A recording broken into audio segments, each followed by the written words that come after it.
Hello, and welcome to the Sibling Leadership Network Conference. This is pre-conference session 1B, Research and Implications for Siblings of Individuals with Disabilities Across the Globe. My name is Chris Bursler, and I'll be your moderator for this session. As a reminder, if your camera is on, we can see you, and if your microphone is on, we can hear you. Please mute yourself. And please use the chat box and raise hand function for any questions that you may have. As a further reminder, this session is being recorded and will be made available to SLN members in our online archives. I am placing a link in the chat box for any conference handouts right there. If you are pre-registered to receive continuing education credits, we will need to verify your attendance. Please place your name in the chat box now. In order for us to save it in the chat box, you will need to type it out to everyone. You will also be asked to do this at the end of the session, so please make sure that the name you type matches the name that you registered for the conference so we can verify your attendance. And now I'm happy to turn this over to our wonderful presenters.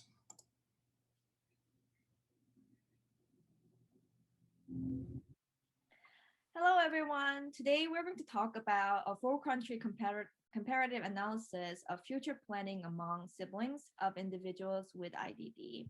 Before talking about our study, to give you some brief background of the study is that across the world, population is aging at a rapid pace.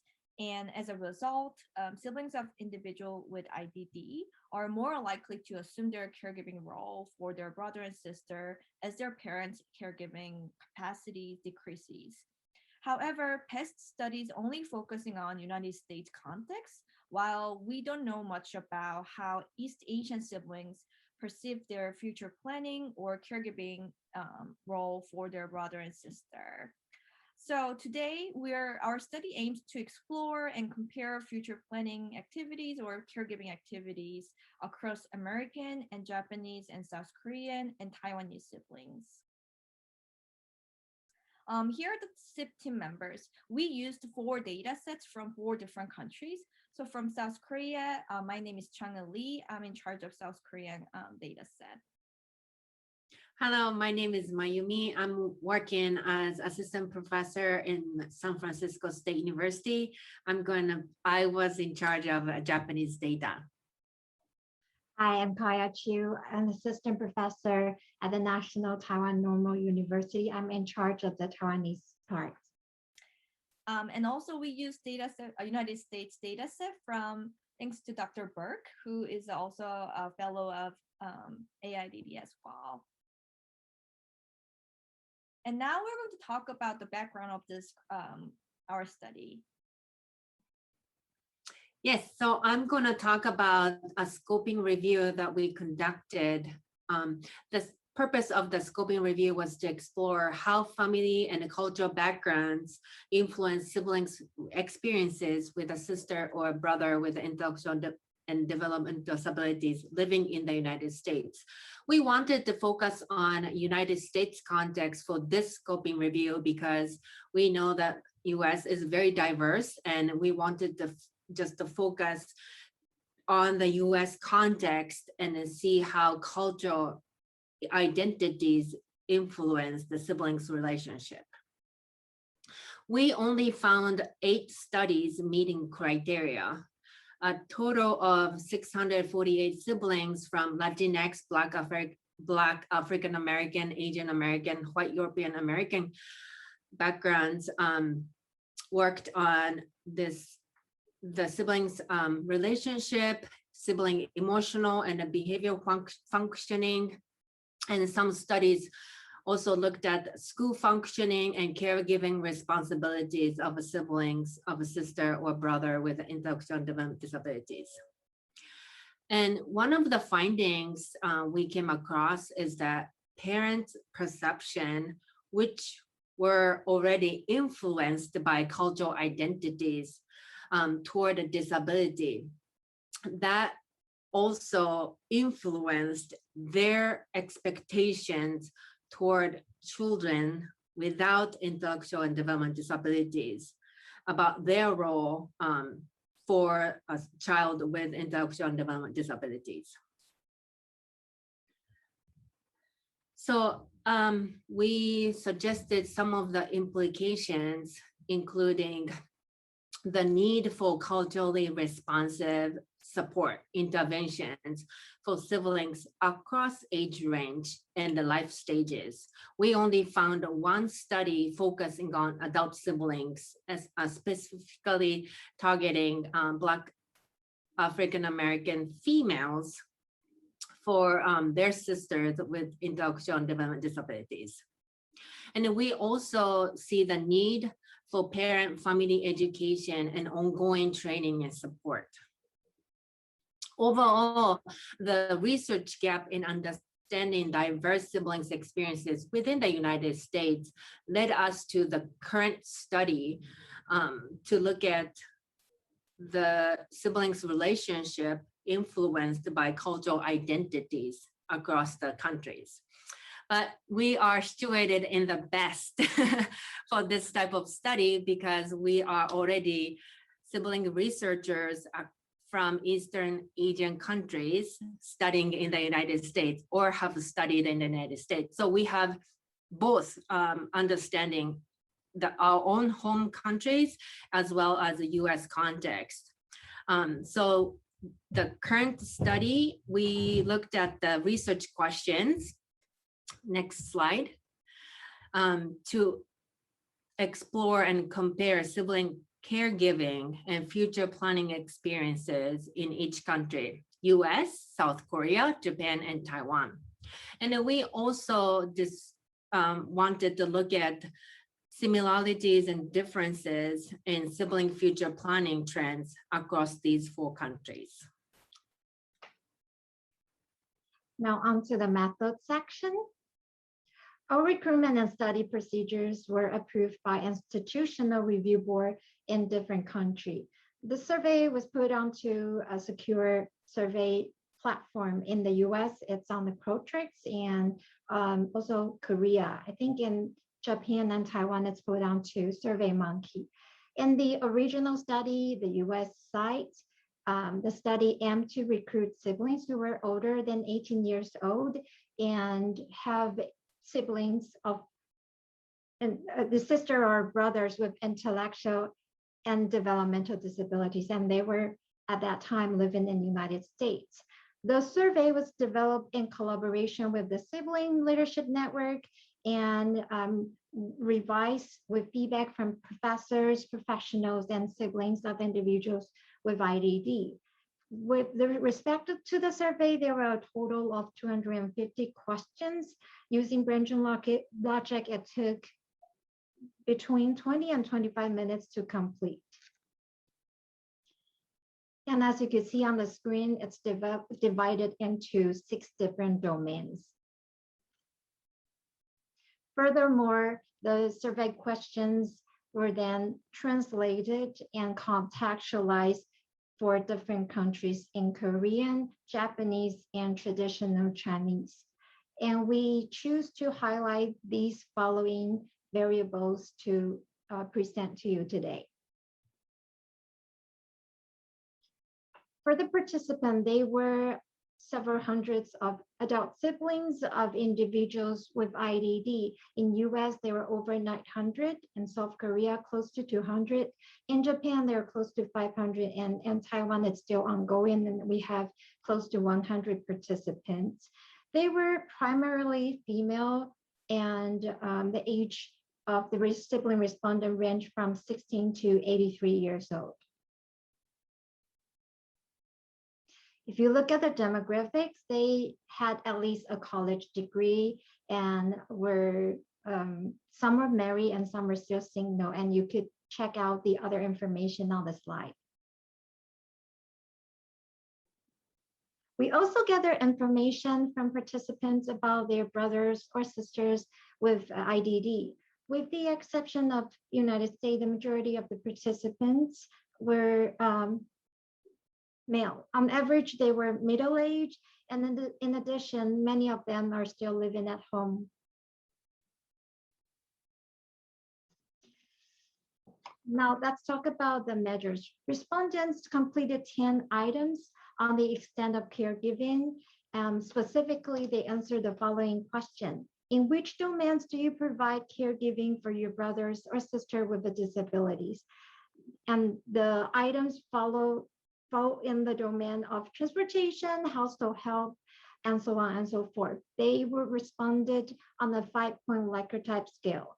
And for caregiving demands, respondents were asked to rate 7 statements about difficulties due to caregiving responsibilities. For example, am I able to have the time to do things that I enjoy? Or I lack adequate help from others? Then they rated on the 5-point Likert type scale, ranging from 1 not a problem to 5 a very serious problem. For future planning, the scale consisted of 11 activities. They were asked the following.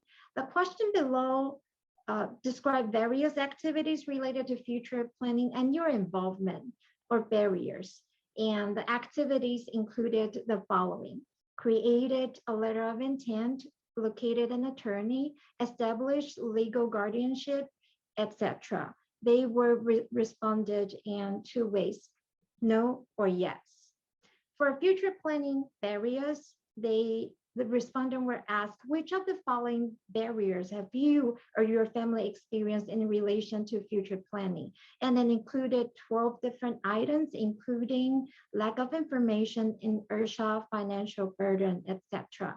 Possible responses included no or yes. So for preliminary analyses, we conducted descriptive analyses, for example, mean, standard deviation, and frequency. And also we will reported on those kind of between group results.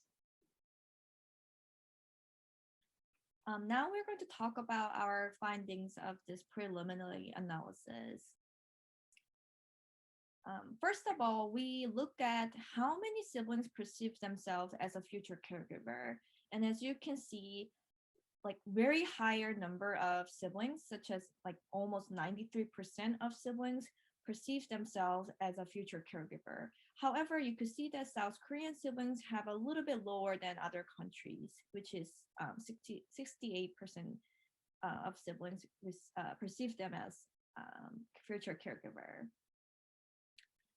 And also we look at the overall similarity or differences across 4 countries in terms of their caregiving or future planning. And as you can see this slide, those slides are only focusing on caregiving part.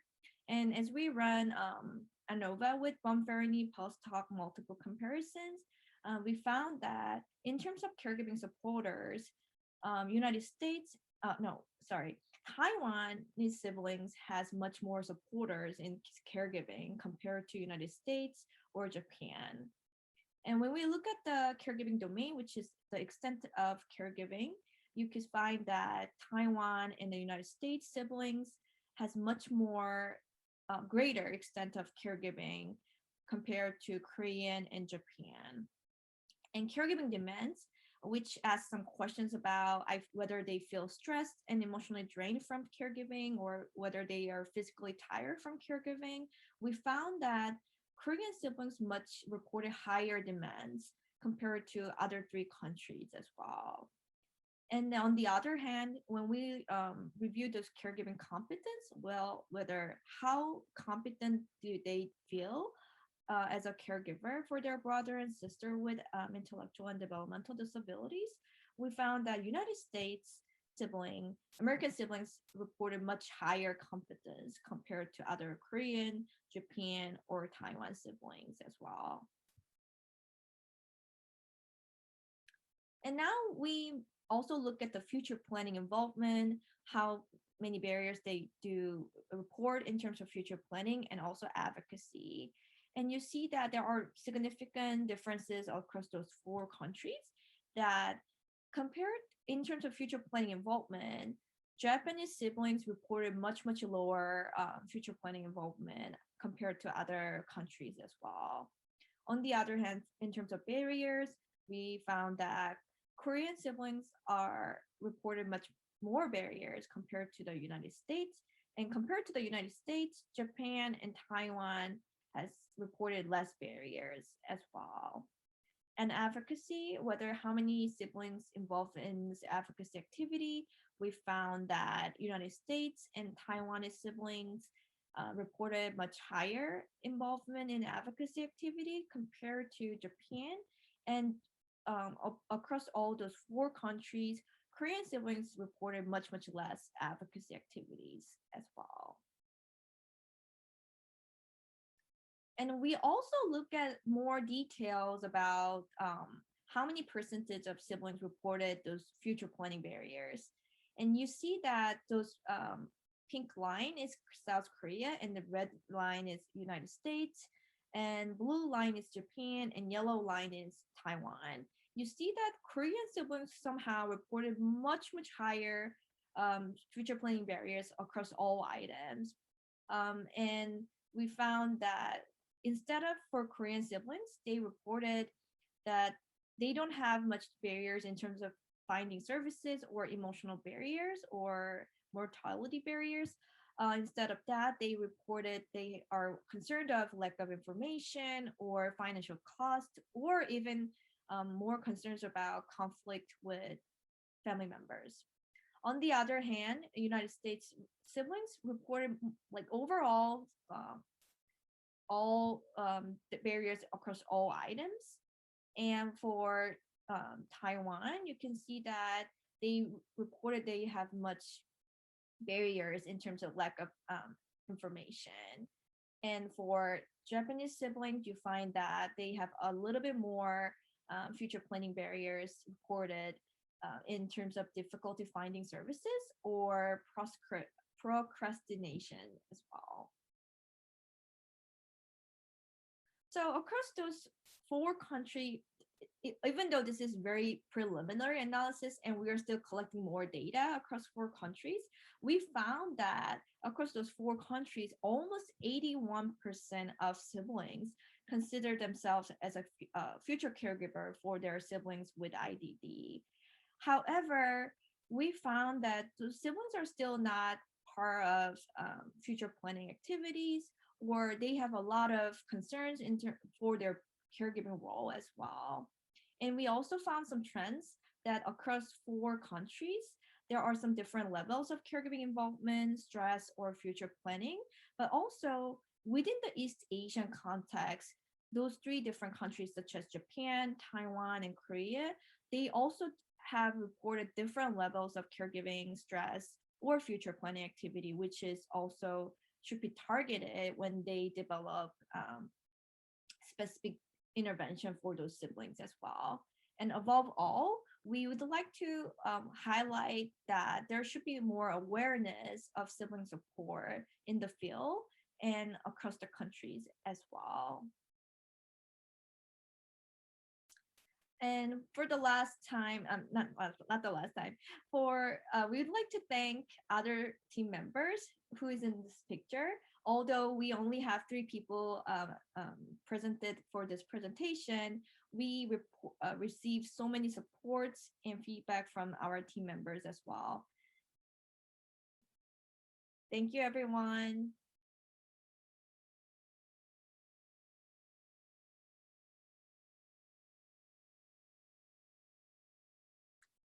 Hi, my name is Helen Reese, and I'm the co-founder of the Sibling Collaborative. The Sibling Collaborative supports Canadian adults who have a brother or sister with a disability. I'm here with Dr. Bree Redquist of the University of Calgary, and this work was also done by Dr. Yona Lunsky and Dr. Ami Tint. We're looking forward to telling you about the research we conducted around the impact of COVID-19 on the sibling relationship. Next. This research was conducted in partnership with the Sibling Collaborative and the Center for Addiction and Mental Health's Israeli Adult Neurodevelopment Center. The development of the survey was also informed by many other surveys, and the results a collaboration with the many siblings who took time to respond. The Sibling Collaborative and the Center for Addiction and Mental Health have been partnering together on sibling research since the inception of the Sibling Collaborative in 2017. The Sibling Collaborative was founded by Becky Rossi and me but Dr. Yona Lenski has accompanied us on the journey and has been a critical contributor to setting up and growing the organization. We are a national organization and we serve siblings in both English and French. We have 3 areas where we focus our support: building connections, finances, and mental health. This COVID research obviously falls under the pillar of mental health. Next. Our 3 pillars of support bubbled up from an analysis we conducted in 2017, a siblings needs assessment survey. As part of that research, we noted mental health was one of the biggest challenges, specifically the mental health of brothers and sisters with an intellectual and developmental disability, the mental health of parents, and as well as the emotional well-being of siblings. So this finding, along with many others in this original research, set the direction for the Sibling Collaborative. Next. It's no surprise to anyone listening that the pandemic disproportionately affected people with disabilities. In addition to a direct medical risk, their lives were turned upside down. Ontario, the biggest province in Canada, had multiple very long and challenging lockdowns. My brother, who lives at home with me and my husband, for a number of months lost his support and lost also his independence. When workers did come back, they brought with them COVID-19, and we had a number of exposures at home. For people with disabilities in congregated settings, they were not seeing their family members, including their siblings. And like what we saw in our home, workers were bringing COVID-19 into living spaces and exposing people with disabilities, or worse, infecting them. The rollouts of vaccines when it came was quite slow and confusing for many. Next. Siblings in many ways take on caregiving roles. They provide support to their siblings, but are often overlooked as critical members of the family caregiving team. In particular, during COVID-19, the support that they typically provided for their brothers and sisters was interrupted. We felt it was important to understand the experience of siblings of people with IDD during the COVID-19 pandemic, so we can not only improve the support for people with disabilities, but also learn how to effectively support their families during this very challenging time. The Sibling Collaborative has been providing support to siblings during COVID-19, and the support is still ongoing. We've helped by connecting siblings with each other so they could share experiences and feelings and resources. So we've done that through our closed Facebook page, where siblings have been able to ask questions and share resources, in particular when it comes to advocating for their brothers and sisters around the vaccine. We also ramped up our virtual sibling meetups, so siblings could talk through facilitated conversations with other siblings. The Sibling Collaborative has participated as well in a nationwide educational COVID-19 campaign entitled Ready for My Shot.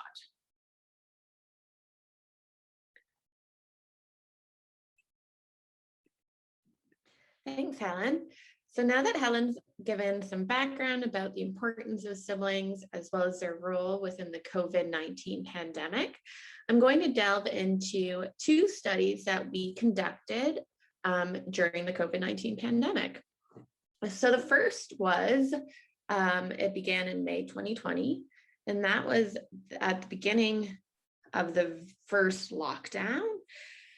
So what we did is we administered surveys to siblings during this time, so siblings of people with intellectual and developmental disabilities. Now, I want to highlight that these surveys were co-developed by siblings across Canada. So as Helen mentioned, there's a closed Sibling Collaborative Facebook group, and many topics of concerns for siblings were highlighted. So we took these major topics and we created a survey around them.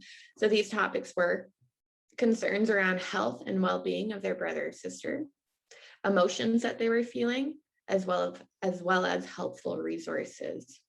So as I mentioned, we administered this survey in May, And I believe that we kept it open for about just shy of 2 months. And we heard from 91 siblings across Canada. And most of these participants were sisters. They were primarily from Ontario, and they were mostly between the ages of 20 and 39 years old. So what did we find? We found that the majority of these sibling participants were supporting their sibling with an IDD during the COVID-19 pandemic. We also heard that siblings were really concerned about the health and well-being of their brother and sister during the pandemic. And with regards to these concerns, there were 3 concerns that were most commonly noted. These were disruption of routine and activities, their siblings' inability to visit family and friends, and their siblings' inability to understand and practice physical distancing. We also asked siblings what emotions were they experiencing during this time. And the top 3 reported were worry about the future, stress, and guilt. Now, I want to highlight when we take the results from this study during COVID-19 and compare them to pre-literature conducted in the area of siblings, we also hear this worry of the future. We also hear that siblings experience stress and guilt. But I think what was happening during the pandemic is a lot of these emotions were exasperated, or a lot of these concerns, like the worry for the future, seemed a little bit more distant pre-pandemic. But during the pandemic, it was as if this concern for the future and the future was now. So we also asked siblings what was helpful to them, if anything, and 3 major themes emerged, and these were finding strength through relationships with others. And this was a unique theme in that this relationship applied to many. So it was their relationship with their sibling with an ID, it was their relationship with their family members and their friends. But something that was commonly mentioned was the value that the strength that they found with the relationships with other siblings. So there was something that gave them strength, learning about siblings who were also in a similar experience. So maybe it made them feel less alone. Another common theme was having this financial, informational, and practical and emotional supports available for their sister or brother. So it was very meaningful to have staff that worked with their siblings, that were in contact, that were caring, but also implemented COVID-19 measures, such as wearing a mask and hand sanitizing. And lastly, we heard that it was very important that siblings prioritize time for self-care. So in many ways, the way that siblings define this self-care might have been different. So for some, it might have just been making time for alone time. For others, it may have been physical activity, like taking time for walks. And for others, it might have been taking on a project, like painting the house or creating something that served as some type of distraction for a bit. So that's what we heard during time 1. So that would have been between May and July. And then we wanted to follow up with siblings about 6 months later in November to see if anything had changed. So in November 2020, we administered a survey that was very similar to time 1, so we could compare across the time points, but we also asked other questions that we'll discuss shortly. So we administered the survey to those same siblings, and we heard from 60 of the 91. And again, they were mostly from Ontario, mostly sisters, and mostly between the ages of 20 and 39. So what did we learn this time? We learned that the sibling journey was very similar to 6 months ago. So they were still providing support, and they were still very concerned. However, there was one notable difference, and this was with regards to their emotion. This time around, there is a lot more sadness. So for time 1, the top 3 emotions were concern for the future, guilt, stress. And this time there was sadness, guilt, and stress. And this sadness mostly centered around the lack of activity around for their sibling. So a lot of their siblings with an IDD lost services. They weren't able to see their friends, and they weren't allowed to go to their activities that gave them some meaning. So that made their sibling without a disability very sad. And what else did we hear? So we heard that they were very concerned for the health of their parents and brother and sister. So this was mostly around mental health. So they were concerned about their parents' mental health as well as their sibling with an IDD mental health. It was also noted, in addition to mental health, that siblings were concerned about the physical health of their siblings. Now, a major contributor to this concern around mental and physical health was this lack of activity. So saying that their sibling doesn't, they don't go out, they don't move, so he's gaining weight, or the fact that they're not engaging in activity is escalating their siblings' anxiety. And what else did we hear? So interestingly, we asked about the supports that their sibling with an IDD were receiving. So we really wanted to know, were these supports being offered virtual or in person? So even though the majority of these siblings with an IDD were receiving virtual supports, it was noted that they actually preferred in-person supports. When they were asked why, it was because they felt that their sibling with an IDD benefited much more from in-person interaction than virtual. So for an example, we have a quote here that a sibling writes, "She relies on body language and familiar people/routines to communicate her needs and interests." We also heard that siblings got lost in the background when it was virtual, so they couldn't maintain engagement by physical prompting. And we also inquired about what siblings wanted to, service providers and policymakers to know, not just about their brother and sister with an IDD, but also about them as siblings. So I'm going to let Helen describe this slide in a little bit more detail. Thank you. So siblings felt that their brothers and sisters with disabilities were really misunderstood, and that policymakers and service providers needed to spend more time or greater effort in getting to know their brothers and sisters with disabilities. They also want policymakers and service providers to understand siblings better, to know how critical we are as part of the family caregiving unit, and how our perspectives might be different than those of our parents. Next.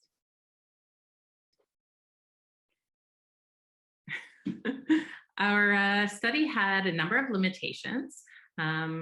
We had, I think, about 95% respondents were female.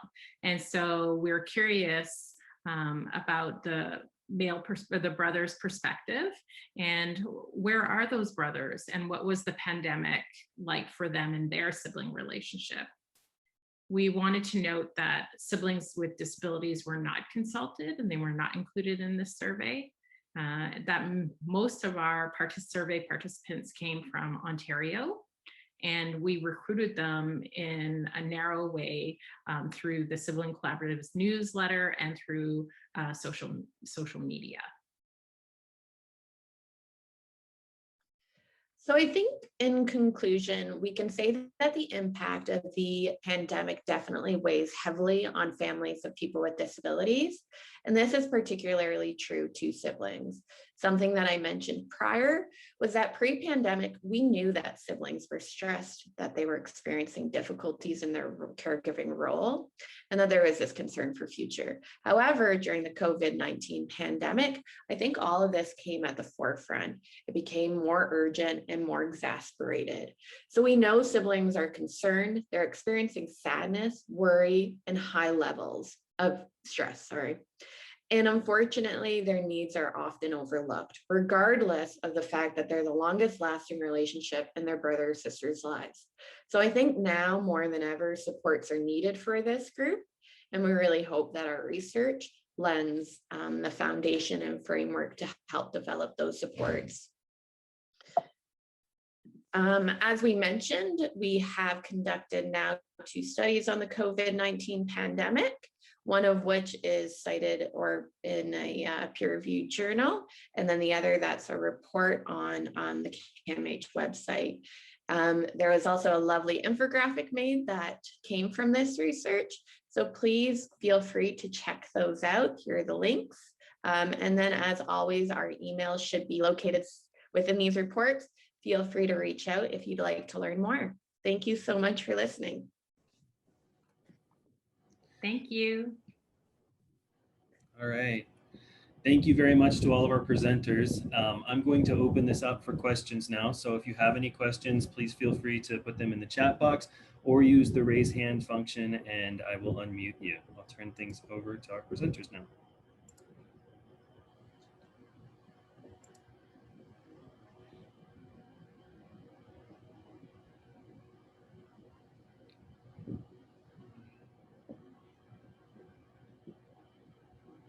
I'm not sure how we want to go about this, but I did see some questions in the chat that we can start to tackle if that's the right way to go. Yeah, have at it. Sure. So I see one question was asked about, can you explain the guilt? So I can tackle this a bit, but then I think I'll pass it to Helen, who could probably provide further detail. So within the questionnaire, a lot of participants noted that they felt guilty for two major reasons. The one was that their sibling lost all this meaningful activity, but them as a sibling also had to carry on with their lives, whether it was taking care of their families, going to work. So they didn't have this extra time that they wish they could have had to, to go and see their siblings. So there was that guilt. But then there was also this guilt from siblings whose sibling with an IDD still lived outside of the home, whether it was in a group home or whatnot. And when the outbreak started to happen, a lot of siblings wished that they could have taken their sibling into their own home. And in some cases, that just wasn't able to work. So they had immense guilt around that piece. And then Helen, do you have anything to add to that? I think you covered most of it. I think there was a lot of feelings of guilt because our lockdowns, probably not unlike many other places in the world, were quite long and quite severe, and people were not left with any sort of means of reaching out to their brothers and sisters, particularly because many of our brothers and sisters with disabilities didn't actually understand what was going on. So there was a lot of guilt,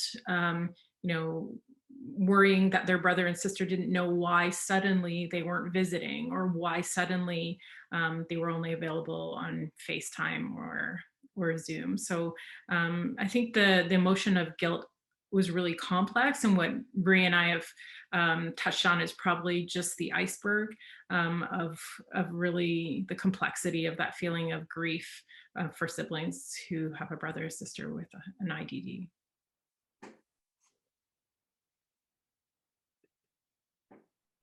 And I see another question from John. And Helen, I'm going to let you do this one because you and I actually had a discussion about this piece and you were explaining to me about it. So he says, one thing that I've read is that COVID-19 had a disproportionate impact on women as well. So I wonder, seeing as so many siblings here are sisters serving in a caregiving role, is if there were particular outcomes for this population of people. So for population of people, is that about the sisters, or is that about the people with developmental disabilities? I'm just a bit confused. He said sisters. Oh, sisters. So was there a particular outcome? I think generally women have been struggling through COVID-19. In fact, in Canada, we have many women who have given up employment to be able to do their caregiving roles, and not only for family members with disabilities, but also their families, their immediate families generally. So I don't know that there was a particular outcome. Bree, I've forgotten what our discussion was. If it was particularly enlightening, maybe you could remind me. Yeah, so initially I wasn't sure, and I guess it wasn't exactly pertaining to outcomes, but my question was to Helen, did we capture more sisters because perhaps females are more likely to complete surveys, or is it actually representative of the fact that sisters may be more likely to take on this caregiving role? And I think the consensus was that there are more sisters that take on this sibling role, this caregiving role. Mm-hmm. If that's correct. Yeah, so our experience inside the Sibling Collaborative is that the majority of participants in our activities, in our discussions, and our research are women. We're not sure why that is, or if it's different in other countries. We'd love to hear if it is different in other countries. I think it's perhaps just a cultural norm. Yeah, that's what we're finding in our work. But we're trying to think of ways to reach out to brothers and see if you know, why they're not participating in our activities, or if there's something that they need that we're not providing.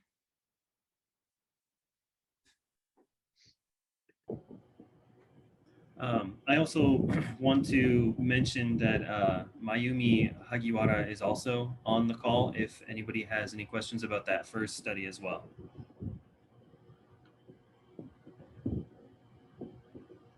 Well, I can actually have a follow-up comment about the Canadian study.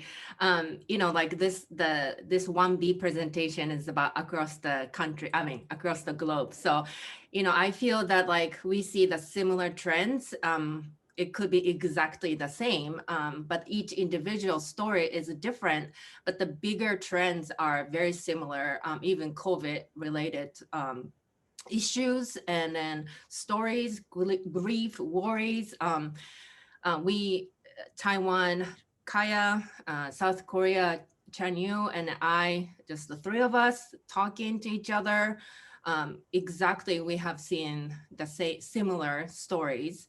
And then also within a Japanese team, we have so many of us on this call today, but you know, we exchange similar stories as a Canadian siblings have experienced or still experiencing. So I feel that like, you know, again, sisters being a major caregiver in the Asian countries, even without the disabilities in the family, sisters, older sisters, are already considered to be the caregiver to other siblings. So on top of that, having a sister or brother with the disabilities makes it like even more prominent family issues. So yeah, I totally see the similarities and I appreciate your study. Thank you. Yeah, thank you so much.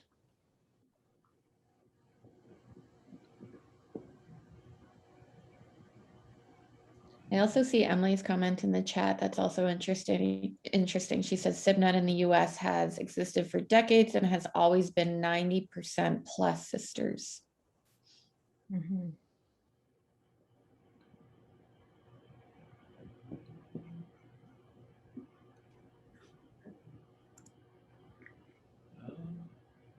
So got another question. How many countries have been selected since the study was global? Is there a count of how many, I guess?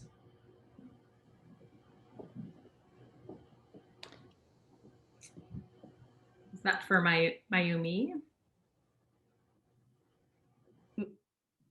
Maybe.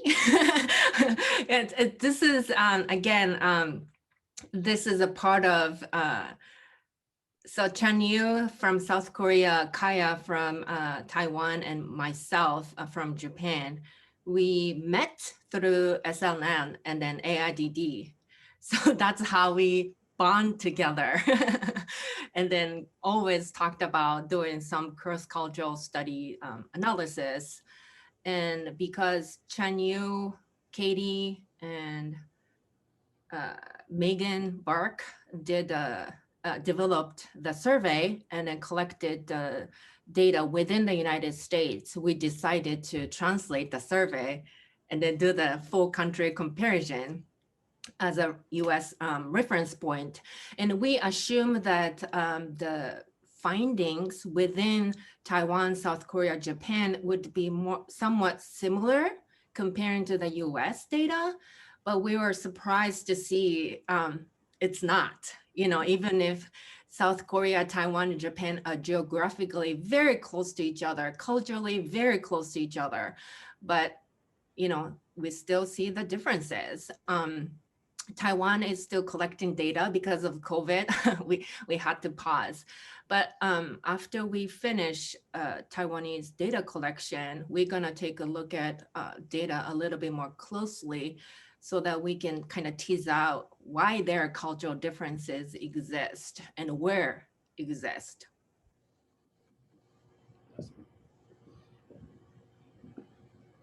So thank you. Just want to remind everybody that if you have any questions, you can use the raise hand comment and I can unmute you, or you're free to use the chat box. We're getting close to the end of the session, so if you've got questions, now is the time.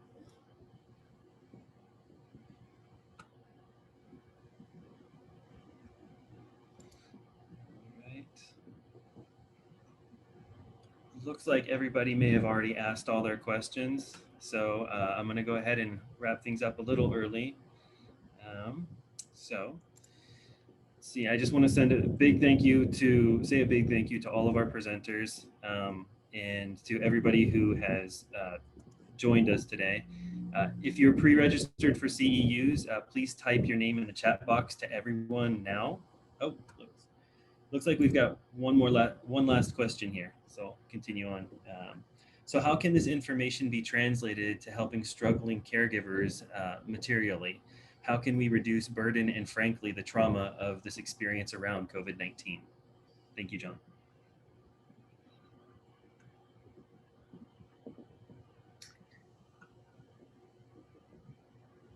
So I guess I don't know directly how we can reduce the trauma. I can tell you what we're doing at the Sibling Collaborative. So we have found that many siblings have been joining us for virtual meetups, which is a chance for people to talk and express their feelings.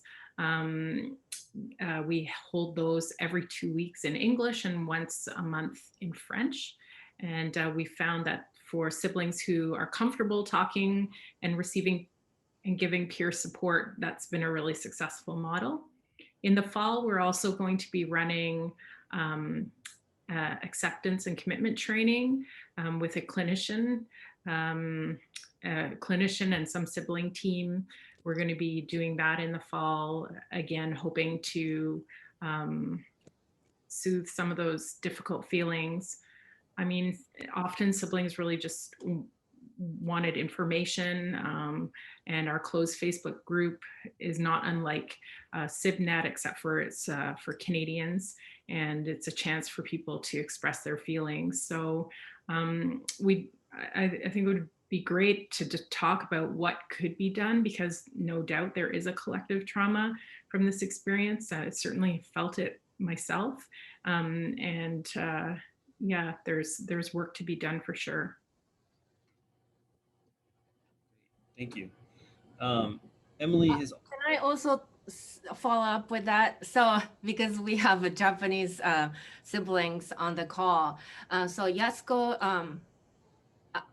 Arima-san has been leading the effort of siblings leadership in Japan, and then we started kind of like having a conversations with adult siblings, and then we feel like the issues around the medical care, access to social services, access to support in general became more visible because of COVID, but it's not like they didn't exist before. Mm-hmm. So now we have this chance, in a positive speed. So we started having a conversation online and across the Japan. So yeah, big shout out to Yasuko and then the Japanese team members. But also I want to follow up on Emily's comment.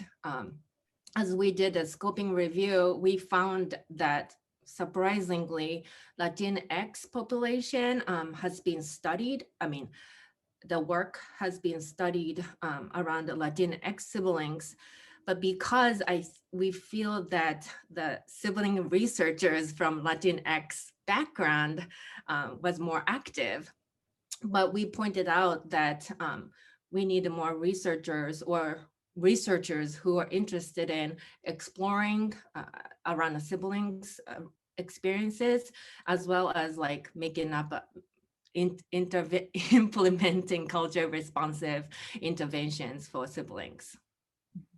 Agree. Yeah, and maybe I'll follow up on Emily's comment as well.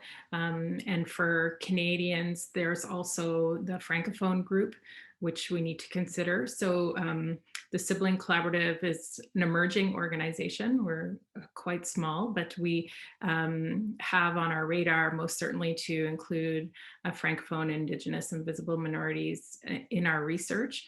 And we're making efforts to diversify and broaden the people that we reach. So we've just started, as I said, making inroads into Francophone community and providing program activities for them. And and our efforts will continue as we grow and more people join us for this journey. Awesome, thank you. I just want to break in and let everybody know we've got about 5 minutes left until we wrap up. So if you got additional questions, please ask them.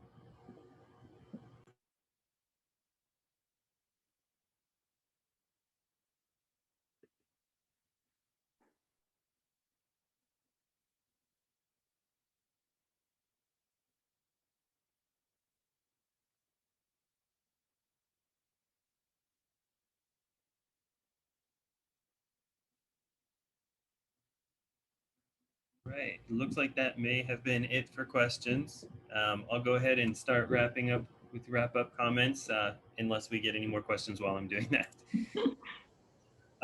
So again, thank you to all of our presenters. Thank you for answering all these questions and presenting such amazing information and findings. And thank you to everybody who's joined us today. If you are pre-registered for CEUs, please type your name in the chat box now to everyone so we can make sure that you get your credit. For the next session, please choose from the links that I am putting into the chat box now. Your choices are the promise of employment first and supporting and engaging siblings of people with disabilities in today's world.